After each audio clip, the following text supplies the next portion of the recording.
बिस्मिल्लाहिर्रहमानिर्रहीम।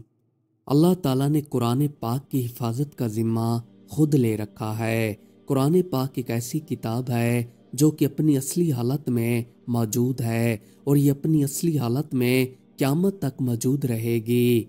एक मुल्क के अंदर मुसलमान प्रोफेसर रहते थे। ये यूनिवर्सिटियों के अंदर जाकर लेक्चर दिया करते थे। इनके लेक्चर अक्सर इस्लाम के ऊपर हुआ करते थे। इनसे जितना हो पाता ये नौजवान लोगों को इस्लाम की तालीमात दिया करते थे।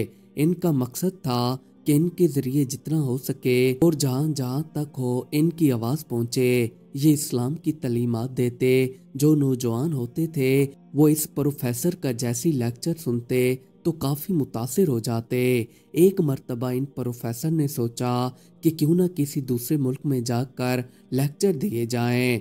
फिर इन्होंने एक मुल्क का इंतखाब कर लिया। इसका नाम स्वीडन है। ये इस मुल्क में जाने के लिए तैयारी करने लगा। कुछ ही दिनों बाद ये स्वीडन में आकर रहने लगा। प्रोफेसर ने सोचा कि क्यों ना कुछ यूनिवर्सिटियों में जाकर देखा जाए, क्या पता कोई यूनिवर्सिटी वाला लेक्चरर रख ले। ये फिर रोज़ाना सुबह सवेरे अपने रूम से रवाना होकर मुख्तलिफ यूनिवर्सिटी में आकर इंटरव्यू देता। इंटरव्यू देने के बाद यूनिवर्सिटी वाले कहते कि हम कुछ दिनों बाद आपसे राब्ता करेंगे। ये इसी उम्मीद में देखता रहता कि क्या पता किसी वक्त उनकी कॉल आ जाए, पर इससे कोई भी राब्ता नहीं कर रहा था। अब प्रोफेसर को स्वीडन के अंदर आए हुए काफ़ी दिन गुजर चुके थे, पर इनको जॉब नहीं मिल रही थी।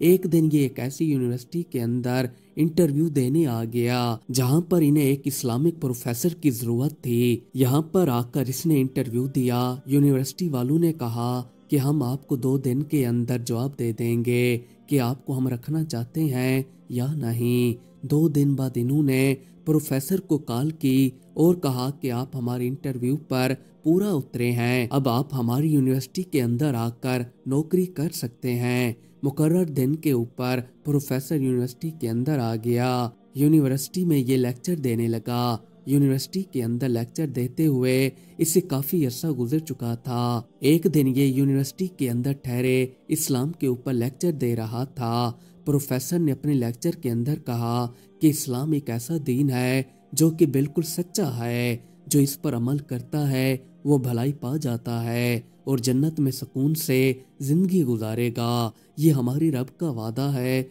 जो पूरा होगा। और जो कुरान पाक है ये अल्लाह ताला की हक किताब है और ये अल्लाह ताला की ऐसी किताब है जो आज तक अपनी असली हालत में मौजूद है। एक लड़की प्रोफेसर का लेक्चर काफ़ी गौर से सुन रही थी। लड़की ने जब प्रोफेसर की ये बात सुनी तो ये उठकर खड़ी हो गई। ये प्रोफेसर से कहने लगी कि आपने अभी अभी जो कहा है कि कुरान पाक एक ऐसी किताब है जो कि अपनी असली हालत में मौजूद है। मैं आपसे ये पूछना चाहती हूँ कि क्या जो किताब इंजील नाजिल हुई थी क्या वो अपनी असली हालत में मौजूद नहीं है, और क्या जो किताब इस्लाम पर नाजिल हुई है क्या वो अभी तक अपनी असली हालत में मौजूद है।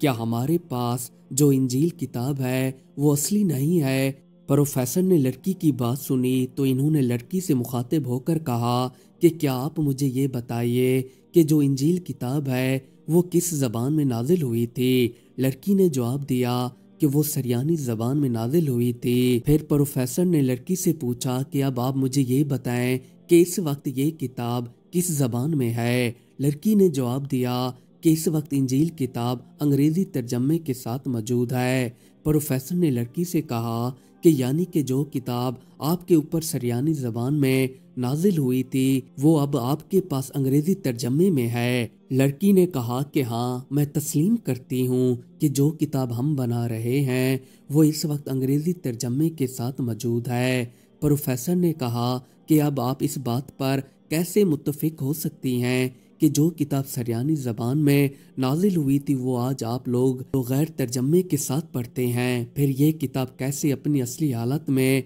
मौजूद हुई। लड़की ने पूरी क्लास के सामने तस्लीम किया कि हाँ, आपने बिल्कुल ठीक कहा। कुरान पाक एक ऐसी किताब है जो आज तक भी अपनी असली हालत में मौजूद है। प्रोफेसर ने कहा कि ये सारी किताबें अल्लाह ताला की तरफ से नाजिल की गई हैं। पर लोगों ने इनके अंदर रद्दो बदल कर दिया है और लोग इस किताब में अपनी मर्जी का तर्जमा डालते रहे हैं। जिसका जो भी दिल चाहा इसने इसी तरह तर्जमा लिख दिया।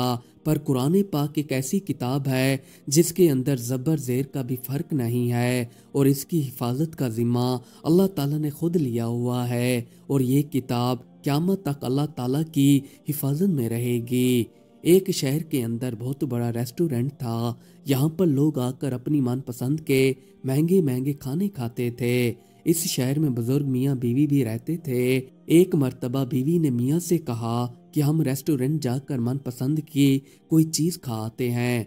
मियाँ ने कहा कि ठीक है, आज शाम को हम रेस्टोरेंट जाएंगे। कुछ देर बाद शाम हो गई। दोनों बुजुर्ग मियाँ बीवी रेस्टोरेंट के अंदर आ गए। इनके कुछ देर तक रेस्टोरेंट के अंदर बैठने के बाद एक नौजवान आदमी इस रेस्टोरेंट के अंदर आ गया। ये आकर इन बुजुर्ग मियाँ बीवी की साथ वाली टेबल के ऊपर बैठ गया। जैसे ये नौजवान आदमी बैठा तो इसे कॉल आने लगी। इसने कॉल उठाकर सुनी तो ये काफ़ी खुश होने लगा। इसके चेहरे पर खुशी के आसार थे। ऐसे पता लग रहा था जैसे इसे बहुत बड़ी खुशखबरी मिली हो। इसने कॉल ख़त्म करके रेस्टोरेंट के अंदर बैठे हुए सब लोगों से मुखातिब होकर कहा कि मुझे आज बहुत बड़ी खुशखबरी मिली है। इस दुनिया के अंदर मेरे बच्चे ने आँख खोली है।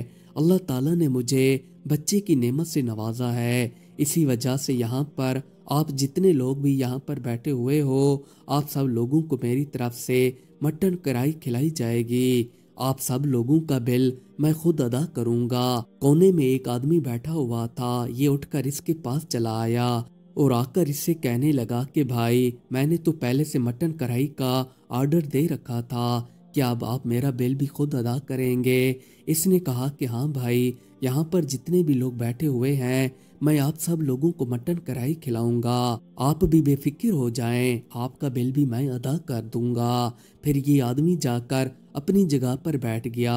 खैर, ये आदमी सब लोगों को मटन कढ़ाई खिलाकर और बिल अदा करके वापस चला गया। कुछ दिनों बाद मटन कढ़ाई खिलाने वाला बंदा बाजार के अंदर शॉपिंग कर रहा था तो इसकी मुलाकात उस दूसरे आदमी से हो गई जिसने इससे कहा था कि मैंने पहले से ही कढ़ाई का ऑर्डर दे रखा था, आप मेरा बिल अदा कर दीजिएगा। अब इसने जाकर मटन कढ़ाई खिलाने वाले आदमी से कहने लगा कि मुबारक हो आपको, तो आपका बेटा तो इतना जल्दी बड़ा हो गया।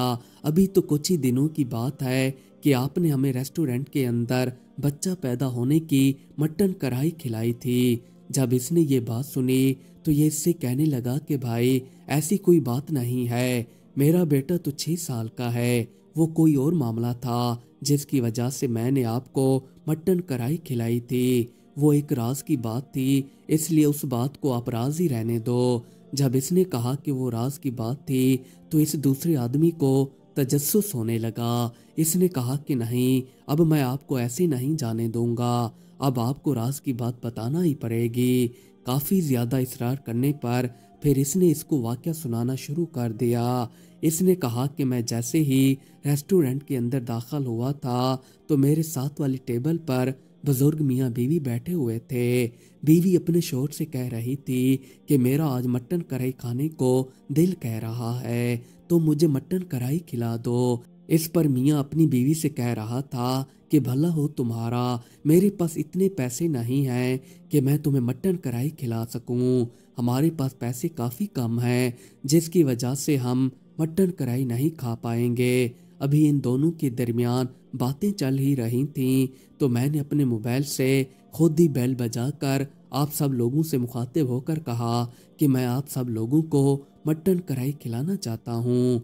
ये सब कुछ मैंने उन बुजुर्ग मियाँ बीवी के लिए किया था ताकि वो लोग मटन कढ़ाई खा सकें। जब इस आदमी ने इसका ये जवाब सुना तो ये खुद को काफ़ी छोटा महसूस करने लगा। ये इससे कहने लगा कि आपने तो पूरे रेस्टोरेंट को ही खाना खिला दिया था, आप इन दोनों मियाँ बीवी को अलग भी खाना खिला सकते थे, आखिर आपने ऐसा क्यों किया? इसने कहा कि अगर उनको मालूम होता कि मैं इनको अलग मटन कढ़ाई खिलाना चाहता हूँ तो इससे उनको कमतरी महसूस होती और मैं उनको इस कमतरी का शिकार नहीं करना चाहता था, क्योंकि नेकी ऐसी होनी चाहिए कि एक हाथ को दो तो आपके दूसरे हाथ को पता तक ना चले कि हमने किसी के साथ नेकी की है।